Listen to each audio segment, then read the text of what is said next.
नमस्कार मित्रांनो, आजचा दिवस चांगला दिवस. आज वार शुक्रवार. तर आपण आज ब्लॉग चालू करत आहोत कोल्हापूरमधून. कोल्हापूरमधून ब्लॉग चालू करत आहोत. तर आत्ता आपण चाललो आहोत, वाजलेत आत्ता 2. तर आपण आत्ता चाललो आहोत कृष्णा डिलक्स या हॉटेलच्या दिशेने, जिथे खूप फेमस आहे मटन आणि चिकन थाळीसाठी. बहुतेक ते मटन थाळीसाठी खूप फेमस आहे. तर आज चाललो आहोत तिथे. तर आज खाऊन बघूया कसं आहे. मी पहिल्यांदाच खातोय, पण भाऊ 2-3 वेळा खाऊन गेलाय.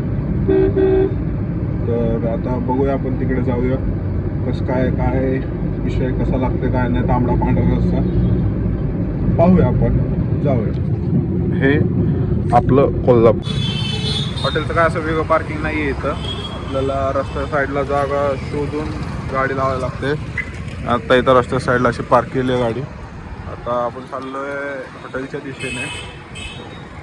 आणि ते असा एरिया आहे. काही डोळ्यांचा दवाखाना आहे पुढे. इथे डोळ्यांचा दवाखाना. त्या डोळ्यांच्या दवाखान्यासमोर इथे गर्दी आहे. खूप गर्दी आहे. खूप म्हणजे एवढी पण नाही आहे, पण आहे गर्दी. वेटिंग येतं असे. कृष्णा डिलक्स, हे अशी गर्दी येते. त्यावरती कृष्णा डिलक्स उत्कृष्ट शाकाहारी मांसाहारी जेवण, हे अशी गर्दी आहे. इथं नंबर लावावा लागतो. 2 व्हीलरला पार्किंग आहे इथं, पण 4 व्हीलरला असं रस्त्या साईडला एवढं तरी नंबर लावावा लागतो. बस एवढाच सीन आहे. इकडे यांचं लॉजिंग पण आहे. वरती परमिट रूम आणि लॉजिंग पण आहे. परमिट रूम आम्ही लॉजिंग पण आहे वरती. तिथून वरती परमिट रूम आहे. लॉजिंग मागच्या साईडला आहे. आणि जर तुम्हाला इथं आला वेटिंग असेल, तुम्हाला वॉशरूमला जायचं असेल, तर कोणाला विचारत बसू नका. डायरेक्ट त्या हॉटेलचा जो एंट्रन्स आहे त्या शेजारून सरळ रोड आहे, तेव्हाला इथं वॉशरूम आहे.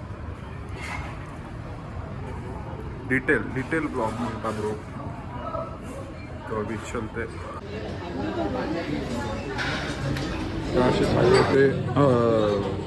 तांबडा रस्सा, पांढरा रस्सा, अंड्याची भाजी, चिकन, चपाती आणि सोलकढी. इथं फक्त चपाती भेटते, भाकरी वगैरे भेटत नाही. आपल्या इथं कसं भाकरी वगैरे भेटते, तसं इथं काय भेटत नाही. एवढंच विषय.